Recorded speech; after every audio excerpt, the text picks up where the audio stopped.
scrolling down to Obar Nesopichala. I see his little light on and him waiting patiently. I see him in the chat room. So we're getting Oba on the line. Betchonoba.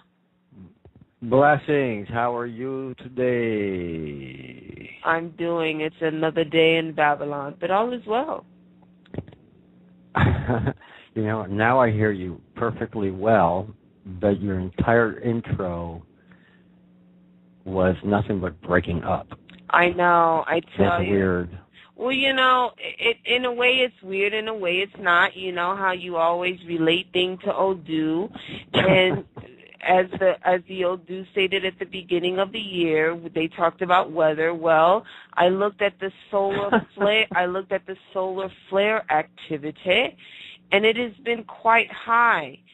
So I've noticed. Yes. So I've noticed that since we had that big solar flare that happened a couple of weeks ago when you said that your cell phone went down, well, we've been having all of these little miniature storms, and the technological aspects have been a little funky.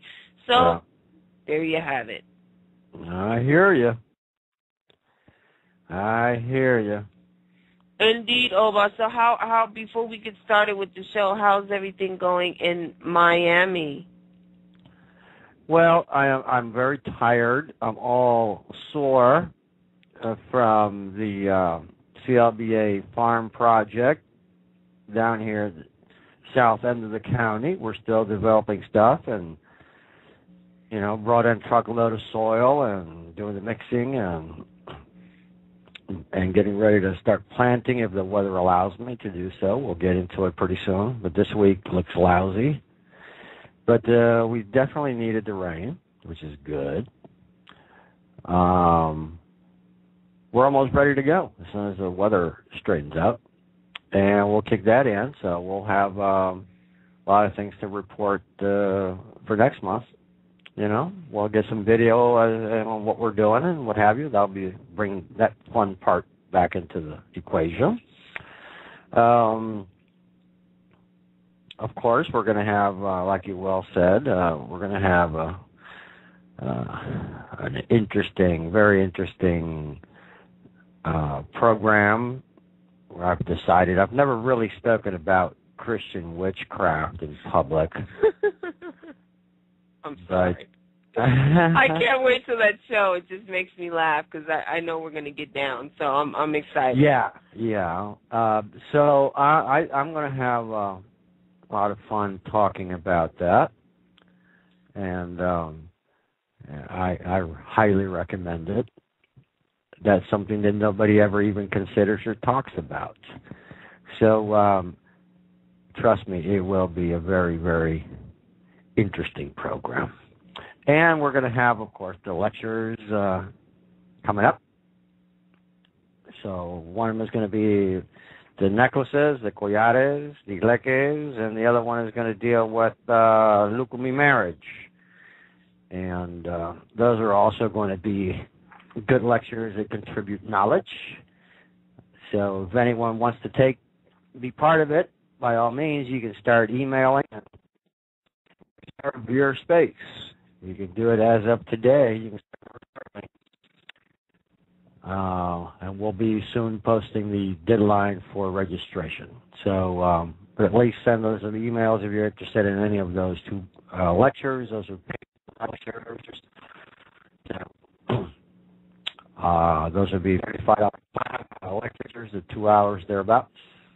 And that's it, because I covered the whole importance of both things, the collares and the marriage, not just the procedures or the processes. So if you want to learn something, take the lectures. And of course, we're going to continue to have some fun with this Eglin series.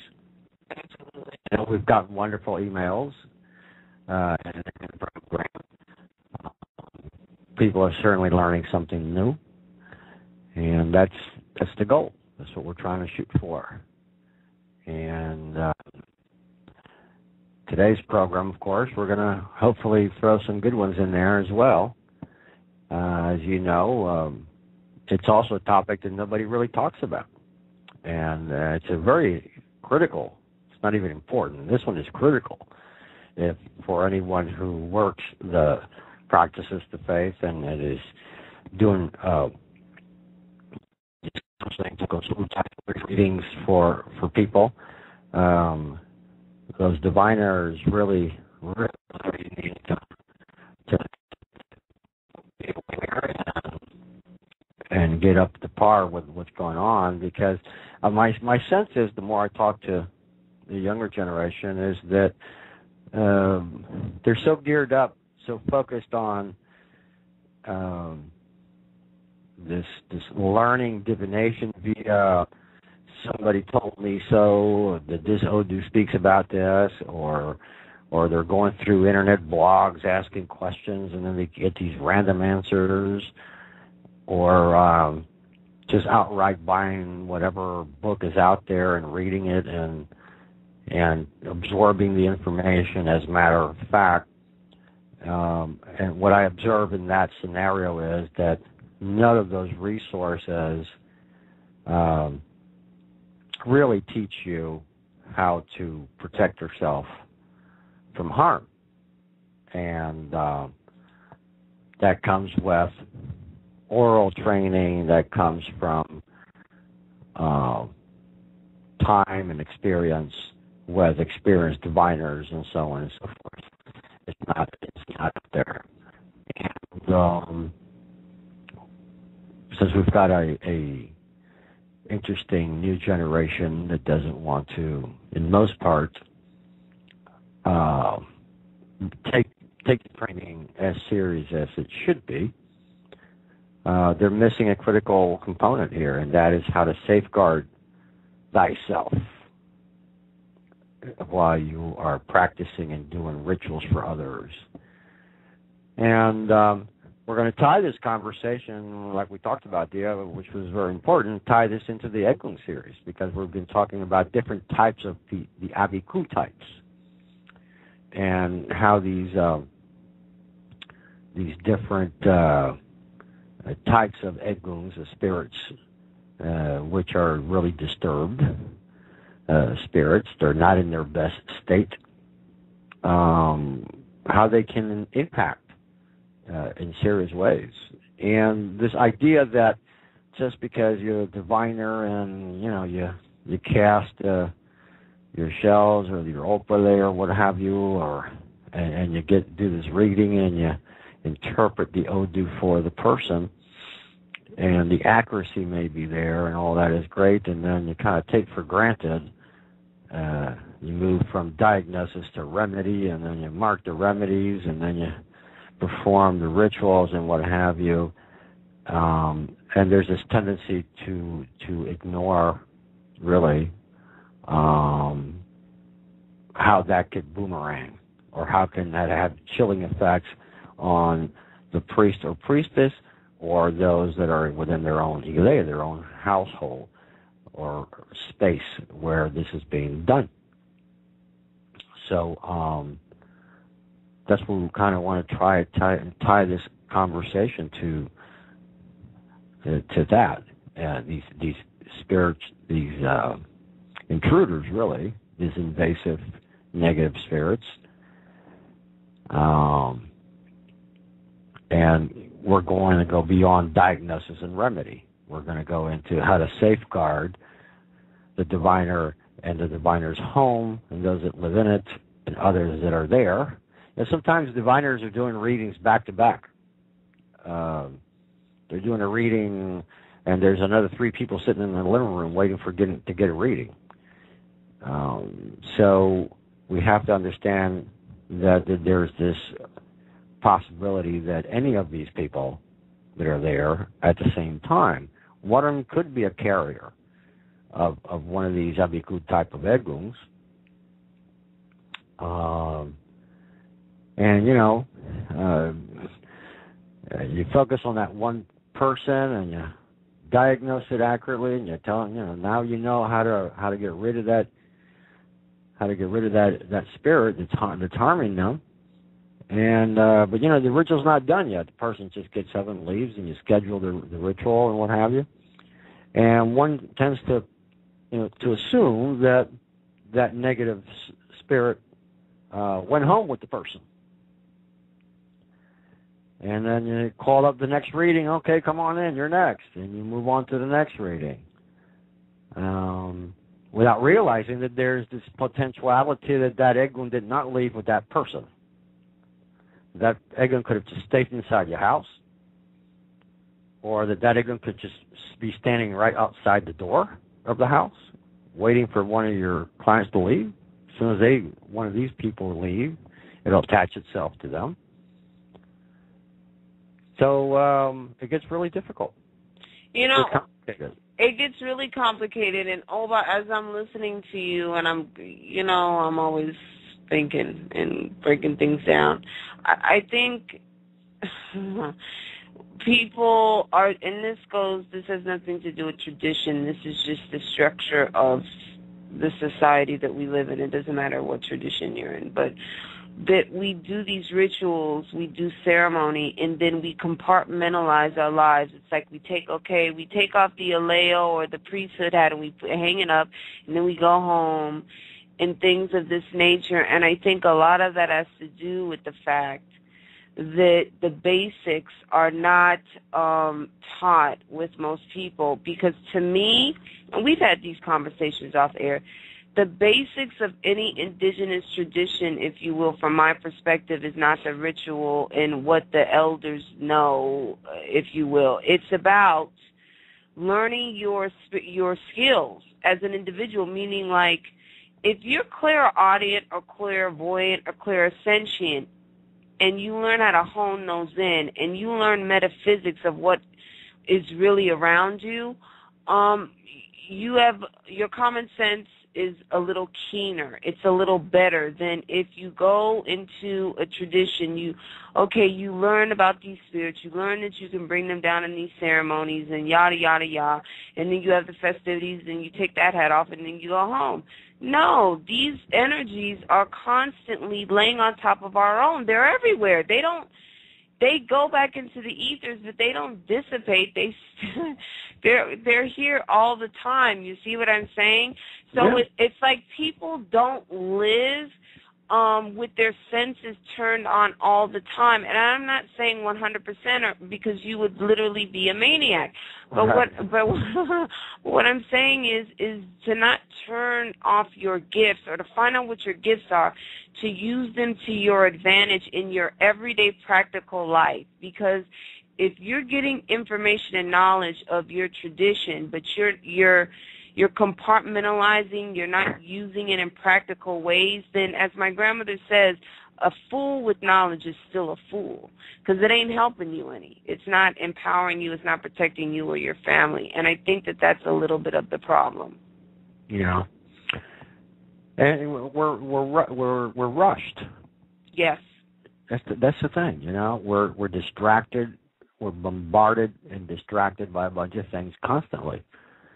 And, you know, it's like here you are, you're a surgeon and you're getting ready to operate somebody and you got a scalpel in your hand and you're getting bombarded by other distractions at the same time.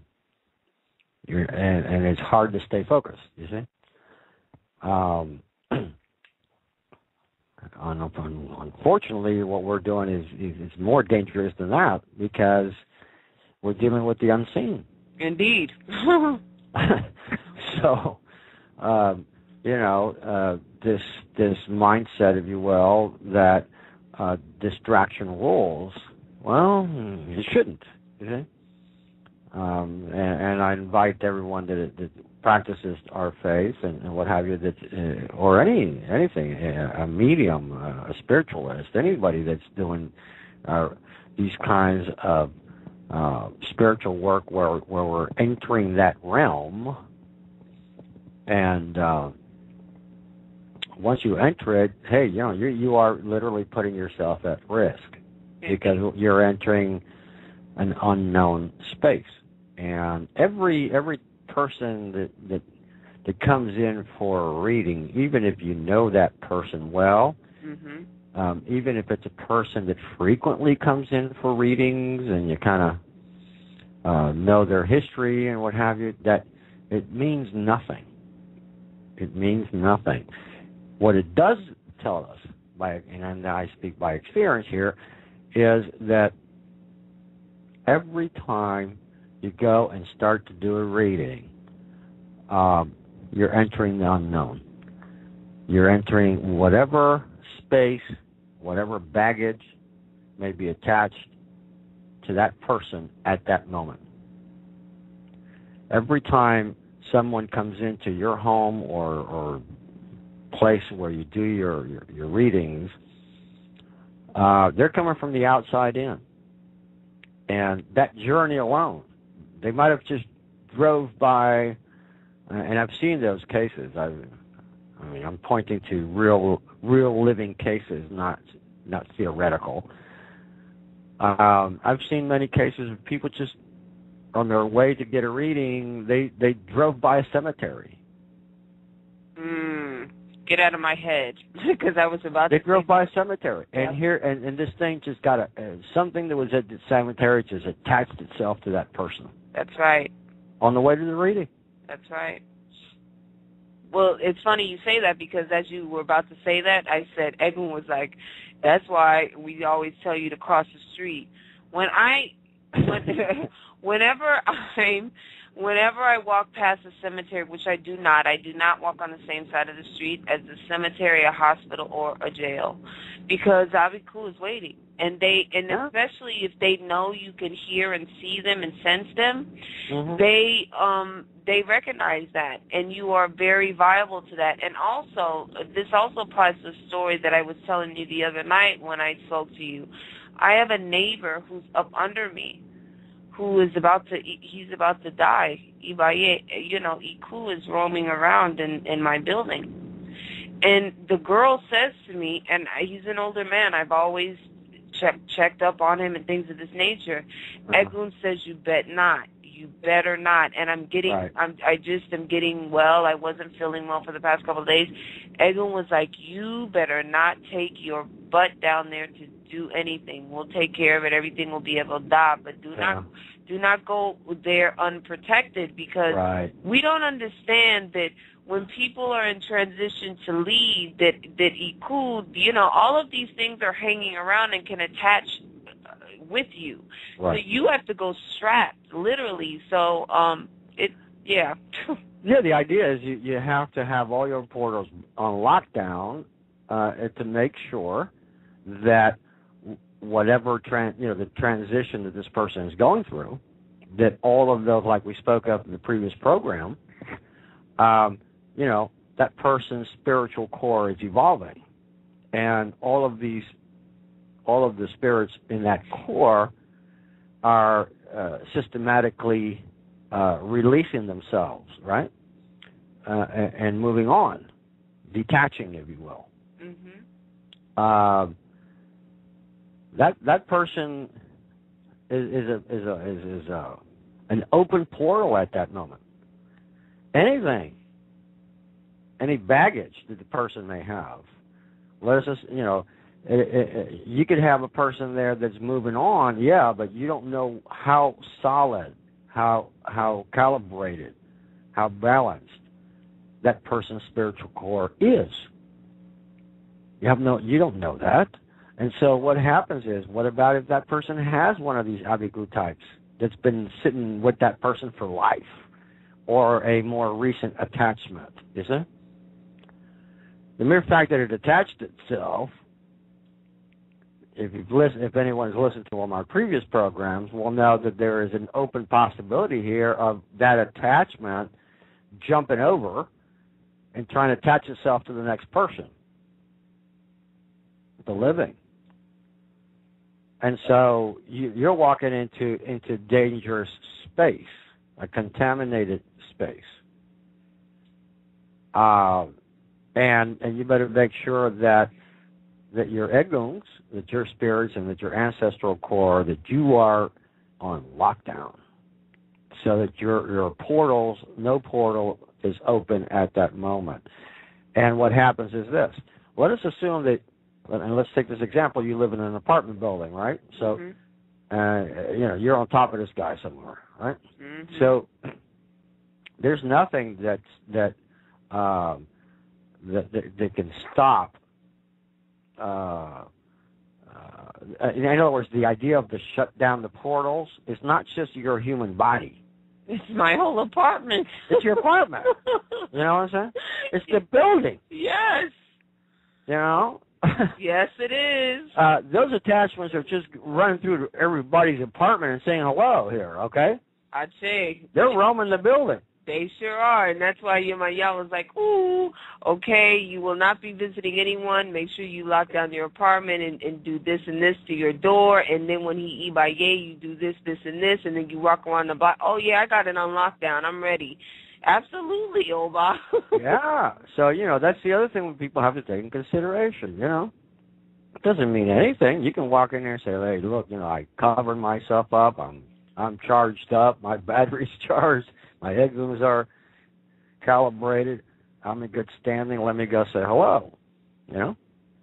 Well, the fact is that you don't even need to go downstairs and walk it right next to this person. That thing is roaming the buildings. So even your apartment needs to be on lockdown. And you want to make sure that if that thing gets past your front door, it keeps on going. It's like, hello, it's just checking you out. It keeps on going. Yeah. It's like there are Odu's in divination, or Ifa divination that teaches us this. It's usually characterized in the metaphor of Iku is coming to visit, right? Death comes to visit, and if you got your strategy laid out correctly, your hopes is that it's going to visit, it's going to knock on the door, and it's going to walk in the house.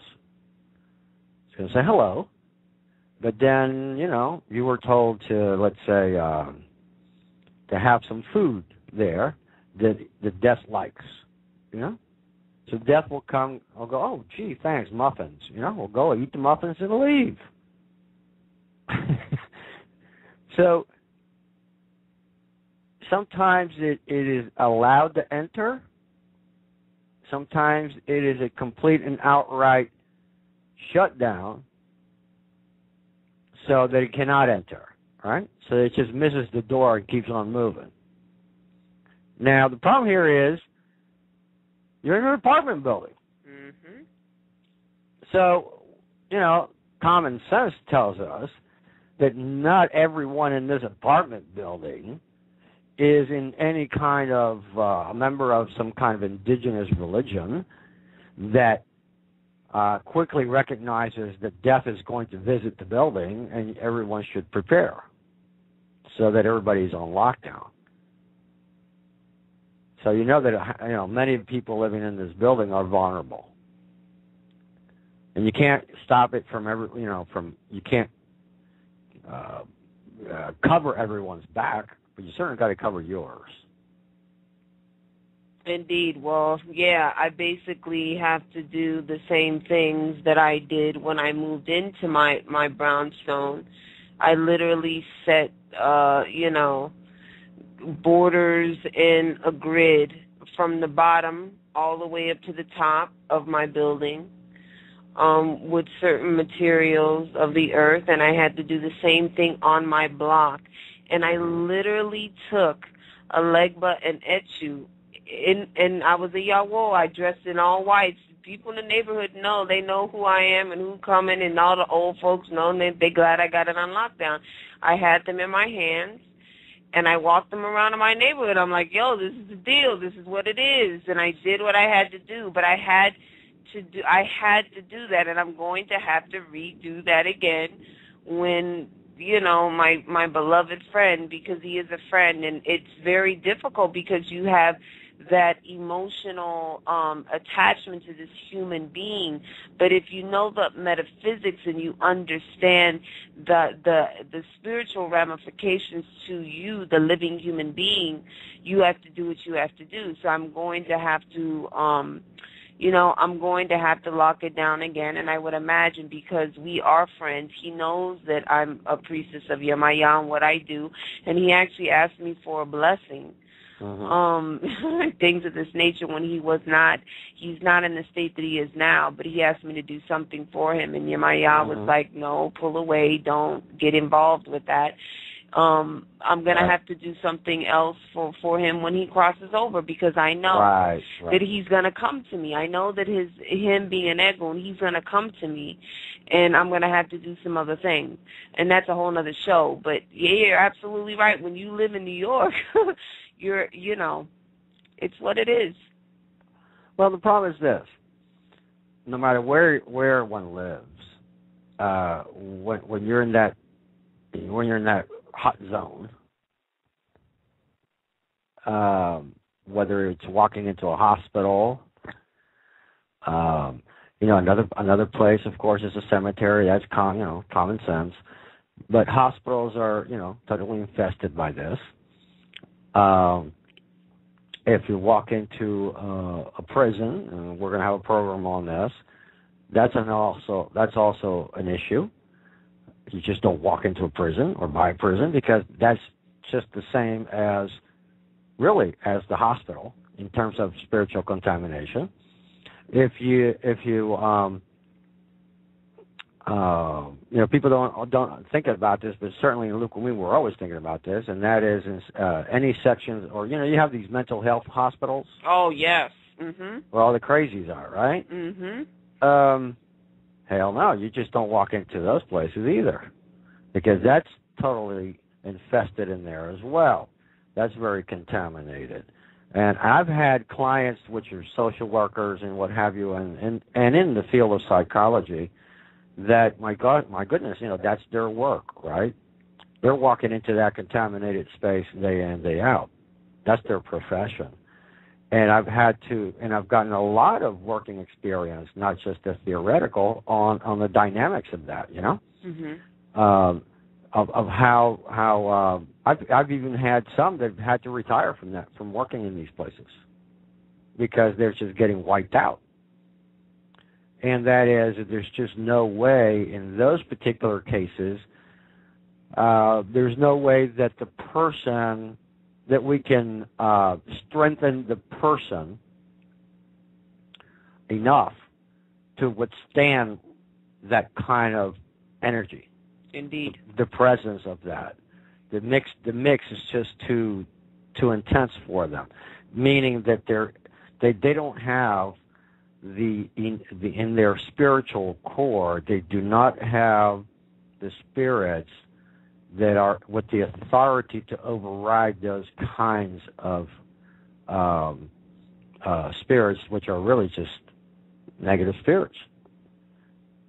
So in some of these cases, they've had to really, stop working in hospitals and go find themselves, either go teach psychology or something, in a university, but stop working in the field in that direct sense.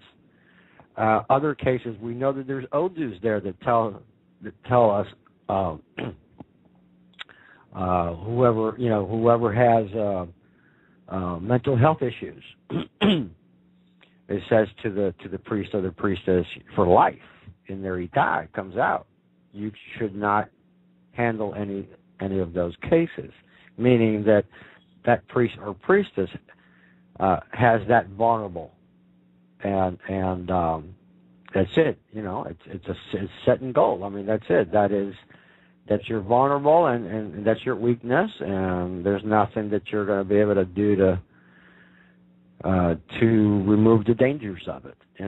Mm-hmm. So I says, hey, don't even do a rogation, don't do a cleansing, don't do anything for someone who has serious mental health problems. Other people, they're saying like, hey, you're going to have a field day, work all those cases all you want. So it depends on each individual spiritual core and the makeup of their odus and what have you, where we understand what the parameters are and what each person's weaknesses are, so that so each person avoids them.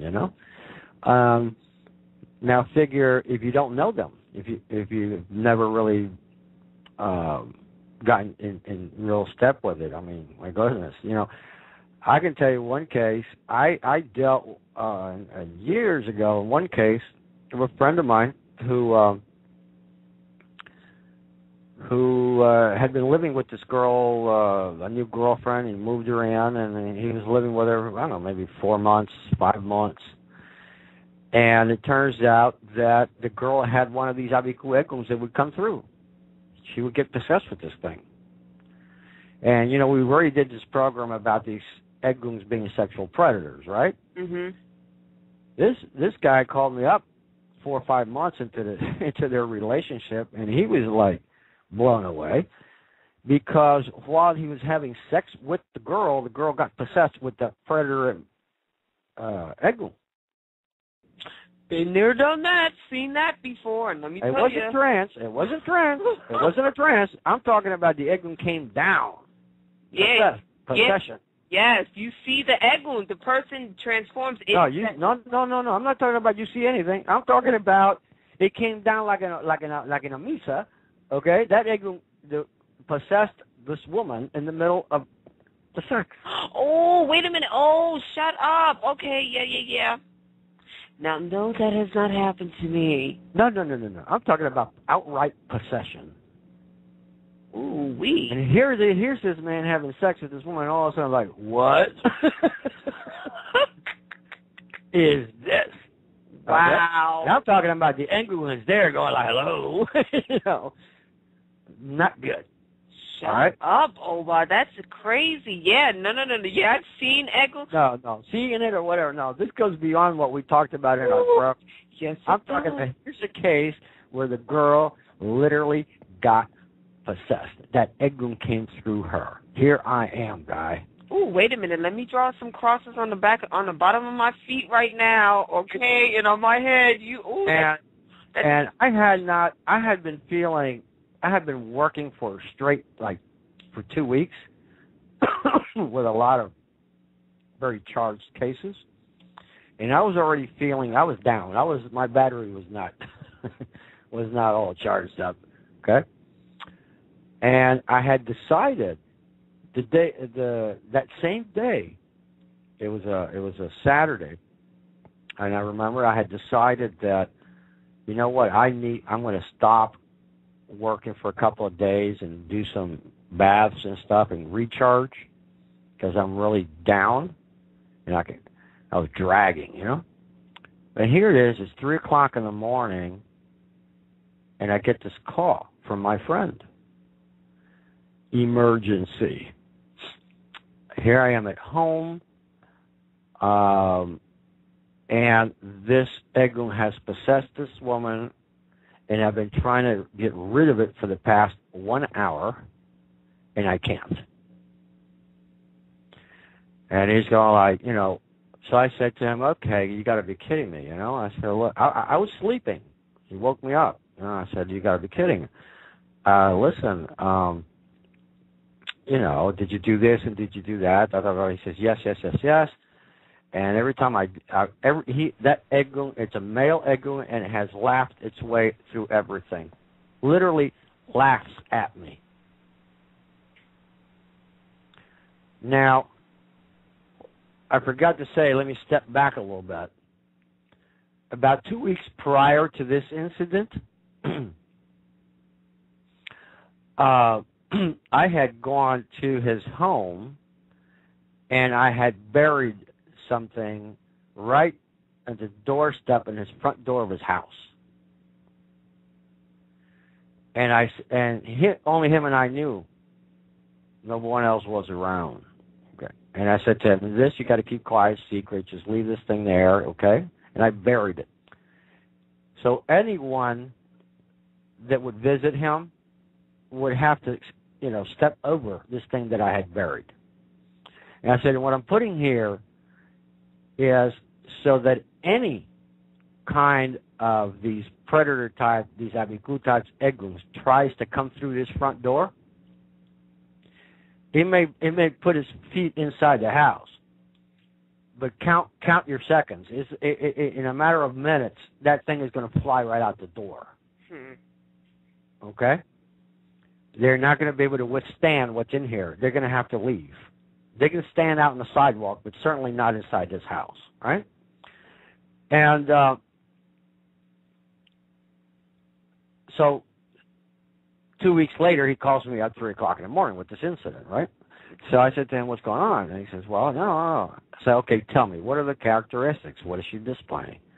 He says, well, it did this, it's doing that, it's done this, it's done that. I said, okay, fine. Where's she now? He says, oh, no. Let me tell you something. As soon as we were right by the kitchen, and that thing came down. Possessed her. And he says, in under a minute, this woman raced out the front door of the house. And as soon as she put her feet out over the doorway here and just stepped outside, she dropped right in the front lawn of the house. She's out in the yard, in the front door, in the front yard. She's just laying there. It's not going anywhere. It's just there. And I've done the cascarilla, and he says, I even have some holy water in here. I threw the holy water on her. You know, he says, I'm out of goodies here. I mean, that's it. I'm out of bullets. This thing just sits there with this very deep, almost theatrical voice, you know, like something out of one of these Hollywood films, you know, and just there. I mean, and for the past, I remember him saying something like, for the past 15 minutes or so, it's just, this woman is just laying face down on the ground, has not moved, has not made any noises. I can tell that it's not like she's passed out. This thing is still there, but it's just on the ground, facing down. And that's it. I don't know what else to do with this thing. So I said, okay, all right. I was like maybe 10-minute drive from his house. So I get out of bed. So I'm not really prepared, like I said. My battery was low. But what are you going to do in a case like this, right? So I had nobody else to call at that time to kind of help me back me up on this. So I take it upon myself. I get in the car, and I took an instrument that I have for this kind of phenomena, right? Let's call it my little magic wand. And sure enough, I show up at this man's house, and here's this woman dressed in black. She was still face down on the ground and not responding. So I remember hitting her by the feet, just tapping her feet with my little magic wand there, and then, of course, she moved and made some noises, like a little growl, like it was an animal, you know? So I said to him, I told you that thing was still here. There's nothing wrong with her. She's just still simply possessed. I said, okay, first thing, go bring me, you got any more cascarillas? He says, yeah. I said, oh, go bring me 2 cascarillas over here. So he runs in and brings the cascarilla. And what I did is that I drew a circle around this person's body, on the floor, and did my markings. And then I said, okay, hey, fool. I know you're here. You're not fooling me. I know who you are. What you doing? And we're going to stop this right here, right now. Here's where it ends. And I start addressing this phenomenon. Well, sure enough, I kicked it out of her body, right? But then that thing was trying to get me.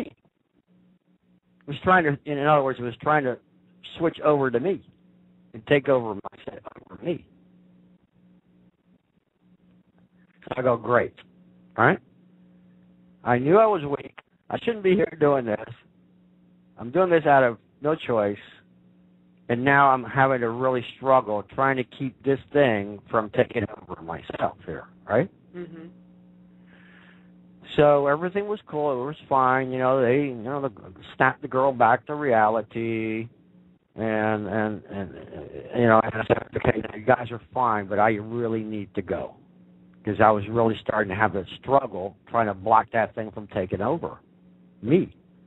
To get in the car, drive home, and I kept feeling this intense energy trying to come in. Right, it was like just charging in and not being able to break through, and then pulling back, and then coming back in again and pulling back. Right, trying to break through and couldn't break through. So you could feel that intense energy coming in, and then you're blocking it, and it's pulling back, and it's like, okay, now we've got a little war going on here. Let me tell you something. By the time I got home, and I started cleaning myself off, then that thing really intensified. And I was on total, full charge, trying to block this thing from taking over. It was really draining the little bit of energy I had in the first place. And I was having a real hard time blocking it. It got to a point that I knew that I wasn't going to be able to keep sustaining those hits for any prolonged time. I could feel it. I knew it. So I picked the phone and I called my mother. And I said to her, I need to get over here now. This is what's going on. And this thing, I don't know how much longer I'm going to be able to hold this thing back. And literally, it took her showing up. And then us, pulling our sources together to oust this thing.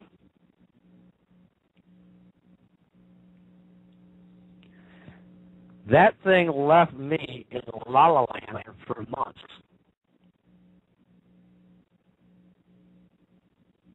It was that powerful. It took me months to get myself to balance. It was incredible. So that's one example. So the lesson here is, is not just shutting down your portals, is knowing how charged, how ready are you spiritually to take on a hit like that. Because you don't know the force of that beast until you encounter it, until you go head on into it. That's true, Oba, and I wanted to make a comment when you said that, because as priests and priestesses out there who have itas, we misinterpret information. For instance, when the Oba tells us no one can touch your head, or you can't touch people's head, or you can't make everybody, you can't read just anybody, you better come to your head, Orisha, and throw the coco and ask me first. And perfect example. Why? Because the person who is coming through the threshold of the Ile might be bringing Abiku, something that can attach to you, something that can attach to your family. And when it comes to your Ori, the person may be older, and you may respect him, but you better believe if you don't listen to your Ita, and you don't listen to what Orisha is telling you, and you don't throw, you could pay the price of what that person giving you a rogation has to offer. And I don't mean that in a good way.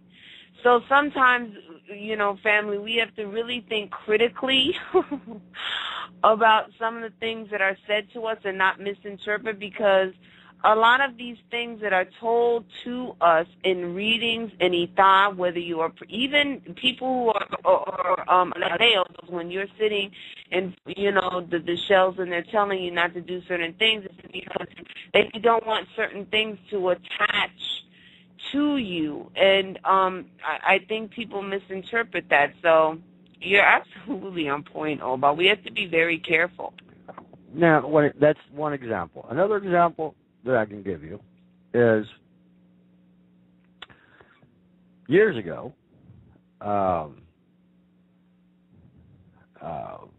It was a Friday night event. My former wife used to work in marketing in a bank,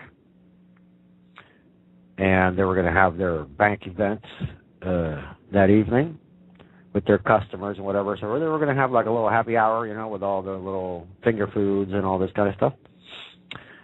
And of course, she was in charge of making sure that all the catering and that everything was set. And here I go. I had one more reading to do that day, and it was in the afternoon. Well, the gentleman arrived late, pretty late, beyond the scheduled time. And I said, well, what the heck? My head's saying, turn them away and reschedule.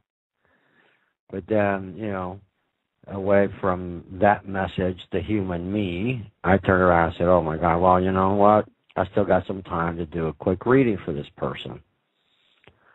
And I was just, being kind because the person lived about an hour's drive away, and so I, try to help him out. And I said to my former wife, I got enough time for this. I should have enough time for this. Settle down, you start getting ready and whatever. So I, set everything up, and I sit down and I do the reading. And I get this Odu, and he came out in good fortune in Ire. And I know the Odu very well, and it comes in Ire and so on, something. It just didn't add up.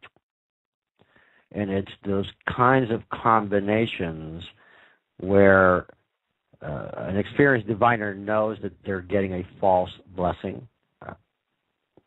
That it's a false Ire. And I'm going like, oh, no way. So here it goes. Back to what I always say. No matter who it is that you're doing a reading for, you never know what the baggage is until you throw those shells or the opale, isn't it? In real time. And I said, okay. So I very quickly, cut to the chase. I went right to the point. I said to this gentleman, hey, this is it. This is what's been happening to you, ...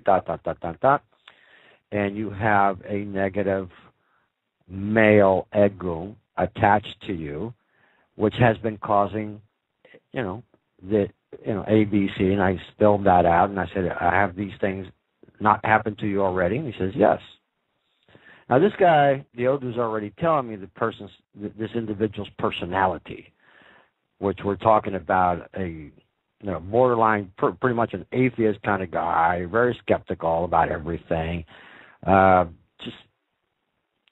just disbelieves everything, and so what the heck? I'm going like, first of all, I got the worst character type sitting in front of me for this kind of hardball issue. Then I'm sitting here with this guy with this negative attachment sitting in my reading room, and I've got a rush to get dressed and for this event. So time is running out. So I've got that pressure. Plus I got this thing sitting in front of me. So I said to the gentleman, look, You're here for me to tell you what your unknowns are, and I'm telling you what they are. Whether you believe them or not, that's irrelevant to me. I did my job. I told you what I see here. Now, here's the deal. My teachers always taught me that regardless of whether the person believes or not believes what you're saying in your interpretation, have to pay attention to that because Orisha worship is about deliverance. It's about tangibles. So time will tell. Time will tell. And this is how disbelievers become believers. So I said, okay, I remembered that, and I said to the guy, look, here's the deal. Within the next 90 days, be extraordinarily careful because you're going to be involved in a serious accident, and you're going to have serious leg injuries. You're going to lose your mobility here. If you're lucky, given the science and the technology that we have here, maybe they'll be able to do something for you, and you at least will be able to walk in the future. But you're going to be bedridden for quite a while, and then at best you're going to be seeing yourself in a wheelchair. And if you're lucky, eventually you'll see yourself in crutches, and who knows what's going to happen after that. That depends on the technology. So this advice, this forecast was too far-fetched for this person's mentality. So at the end of the reading, the person, I got it out of him. I said, I know that you don't believe a word I've been saying, right? And he says, yeah, you're right. I don't. So I said, okay, this reading is over. The only thing I can say is go home, think about these things, and, rethink your position. That'll be your best interest. And by the way, do not drive. In fact, do not be inside of a vehicle on rainy days, these gray days, these winter-like days where you don't have this good lighting, good visibility, and especially in energy changes, meaning 6 o'clock, right, in the morning, 6 o'clock at night, 12 o'clock at night, in those markers, in those quarters, if you will. Stay away from driving in those particular times, like, wait a half hour and then get in the car or something, but don't get caught in the street driving in a car around those particular time slots, because that's where you are at your most peak vulnerable moments. And be careful specifically in cross streets, with traffic lights and stuff like that. Okay? If you get caught driving in those times, yes, be paranoid. And that'll help you. Okay? So to make the story short, the gentleman walks out of the house, leaves, and I get dressed. I'm rushed. I'm already running late. Get in the car with my wife, and I start driving towards Miami Beach. Now, when you get down into the downtown Miami, right on the bay there, is the Miami Herald building, and you got to drive over this bridge, and that puts you right into these little islands all the way into South Beach. And that's the route I had to take.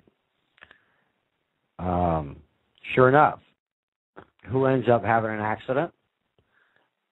I did. Where did I have this accident? At a cross-section, traffic light. One gentleman up on my left, as I was crossing over the Miami Herald Bridge, it started drizzling. And it was, almost 6 o'clock in the afternoon, and then and it was a rainy day, and it was already dark. The lighting was, it was this perfect scene. It was the scene that I had described to this guy.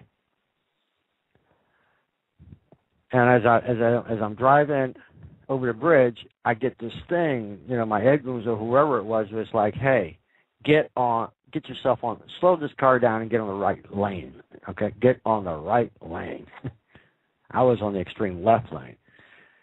So as soon as that was possible, I moved over to the right lane. As I'm approaching Star Island, which is the first island up the causeway there, I I'm looking at the traffic light. It's on green. Everything's fine. I really don't have any traffic behind me. There was some cars coming, but they were quite at a distance behind me, so that wasn't an issue.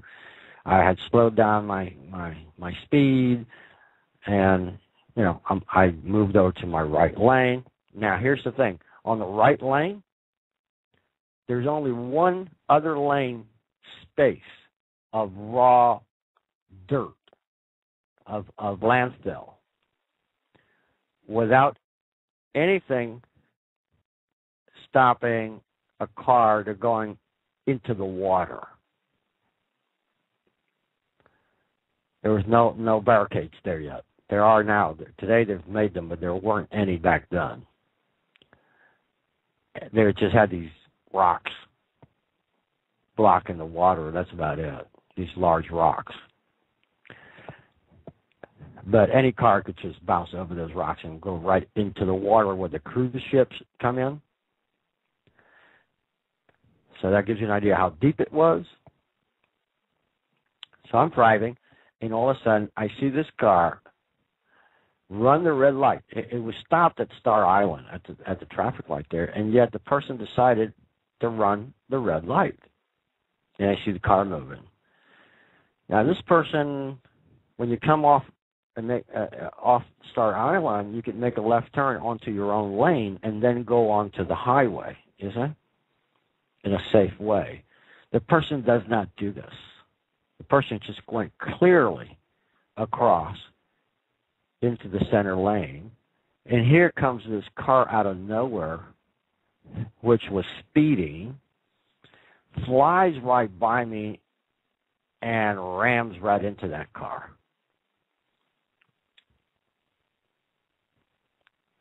As soon as he rams into that car, both cars locked into each other.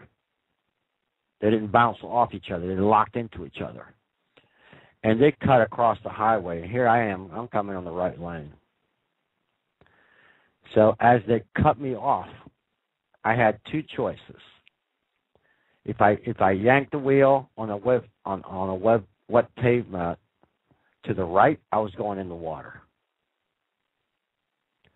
So I had no choice other than to ram them.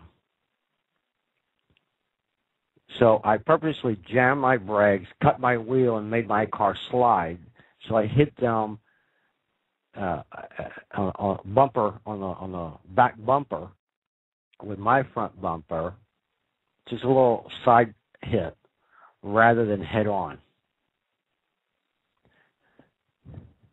The car, once I bopped them, I still had, my car started sliding, but I had it under control basically, and I managed to pull the car onto the dirt to get some traction.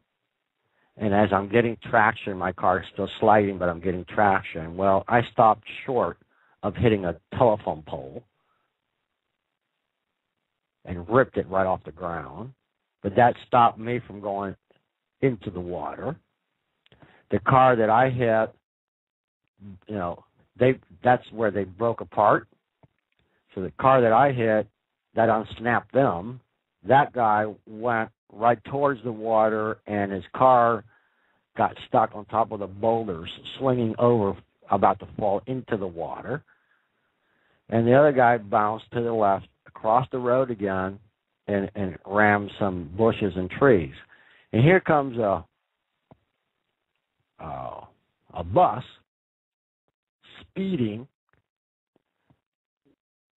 doesn't worry about this, just goes right through us in high speed. The bus gets entangled with the wire of the electrical pole. So now we have this live electrical wire sparking with its fire and just, jumping all over the roadway. And it finally loosened. It got disconnected from the bus literally dragged the pole away from me, and somehow that pole just bounced and just took out the car that was hanging on the rocks. Just smashed it right on the roof. Just fell right across the entire car.